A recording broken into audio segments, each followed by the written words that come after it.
Welcome to Larp Academia. We're back outside, it's wonderful, and getting back into the spirit, we're going to talk about the 3 best beginner classes for Amtgard. Now this is for all of you who have been looking at our content and been saying, Wizzo, I want to get into Amtgard. Well, for you, we have 3 beginner classes that might be right up your alley.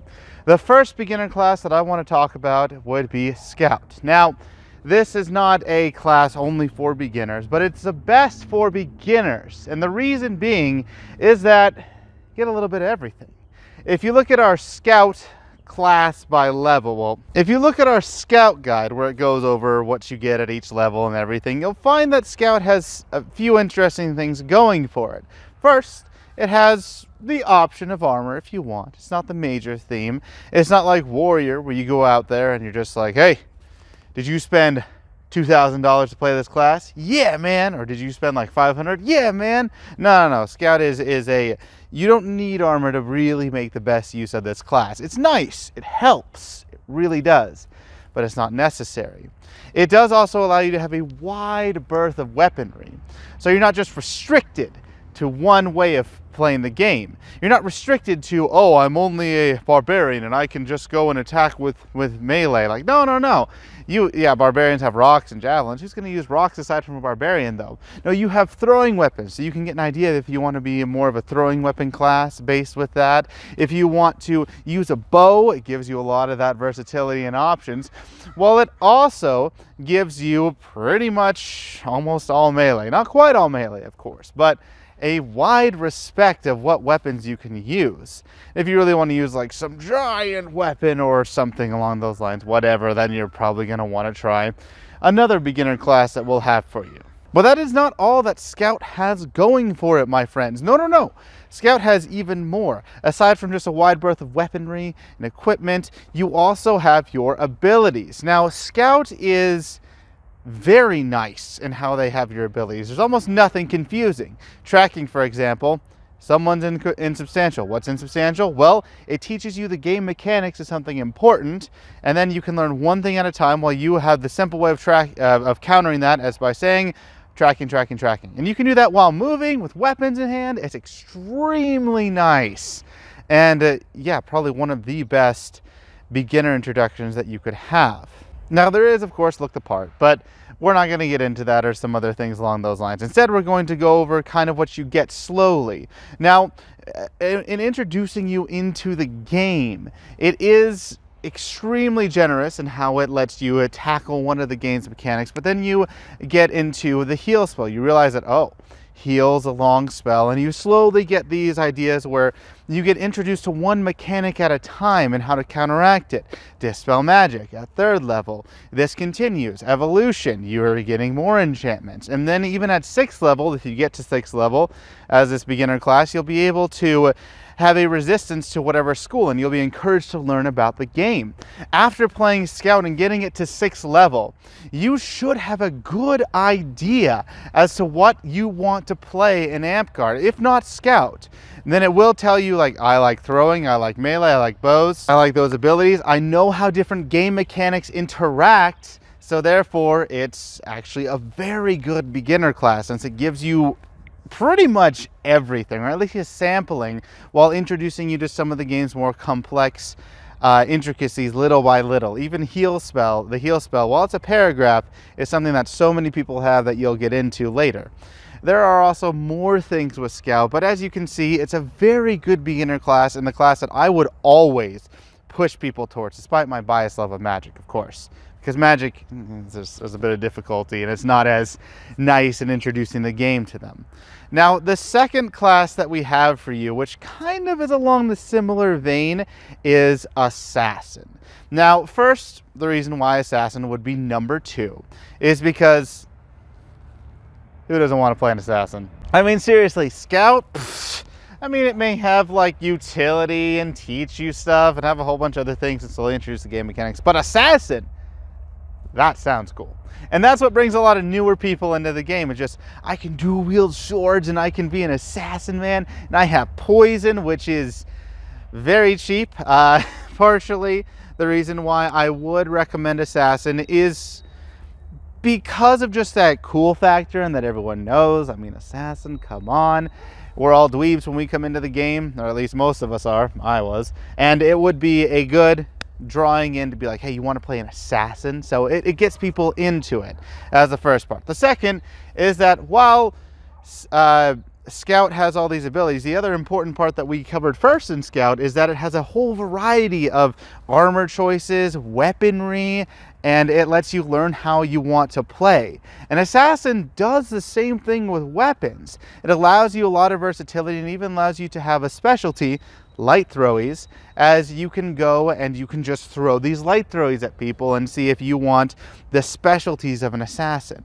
It gives you a specialized idea of learning, obviously, about insubstantial right away, but it tells you a little bit about what curse works, even though you're never going to use it because you forget or no one's going to listen. We kind of go over that a little bit, but it's good in theory. It's good in theory.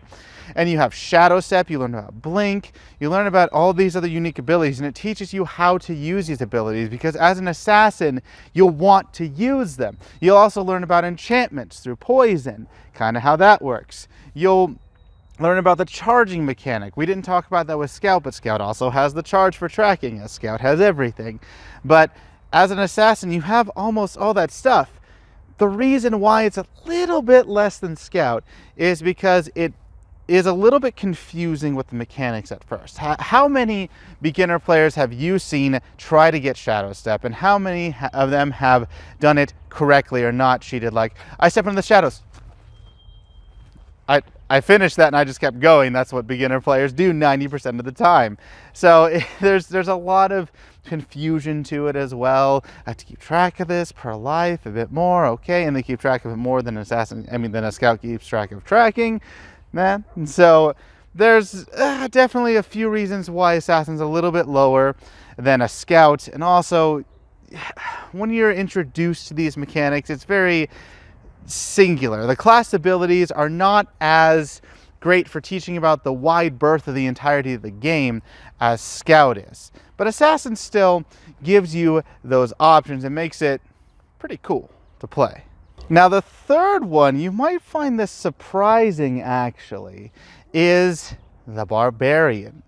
Now the reason why the Barbarian is probably one of the better ones for beginners is because if you want to go in with melee weapons and you just want to be like, I just want to hit things. I know what I want to hit things. Then you could do that as a Scout, an Assassin, a Monk, a Warrior, and whatnot. But Warrior has the trappings of you really need armor to make this class useful. You'll want armor. By third level, you're wondering, why don't I have armor? And you'll start spending crazy or doing something to get armor. Barbarian, while armor is good and can give you an edge, is not a necessity. You get innate, I don't care about the game mechanics. You learn about the game mechanics, but you learn I don't need to care about you.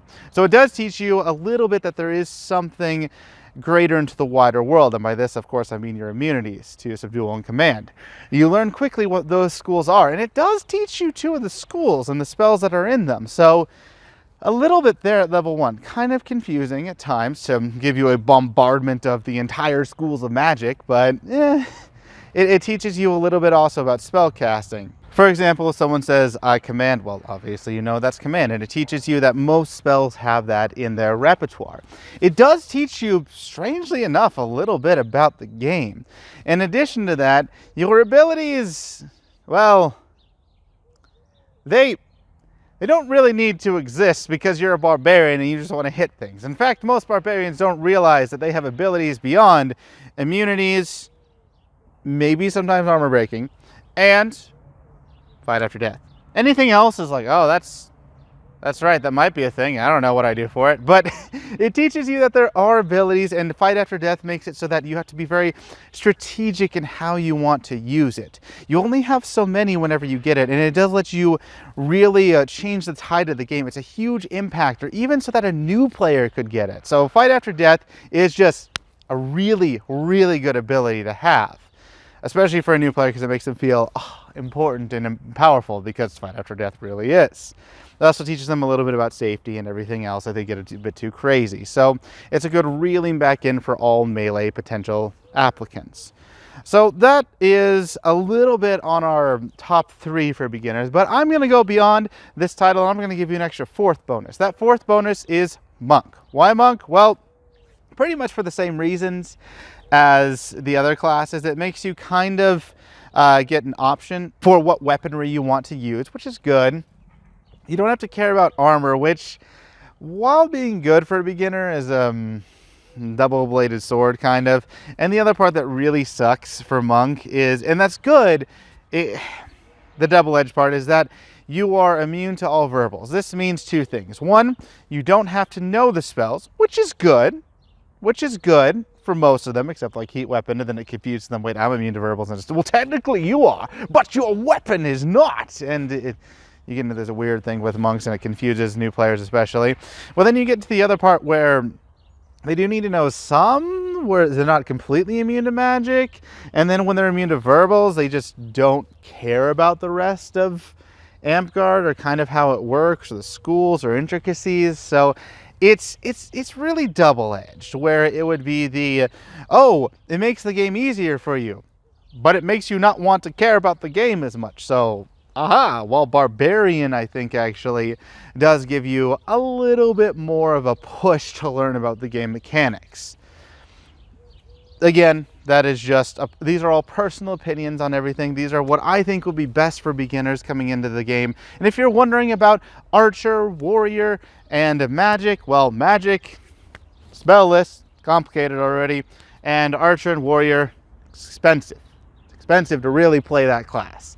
So, with that, those are our 3, hidden 4th, best beginner classes for people starting in Amtgard. I would love to hear from you your thoughts, though. What do you think are the best beginner classes? Do you think that healer is the best beginner class because we need a healer? What is the actual reason that you have behind it? Again, love to hear your thoughts in the comments down below, and don't forget to like and subscribe so that you can stay informed when more content comes out. Until then, keep LARPing.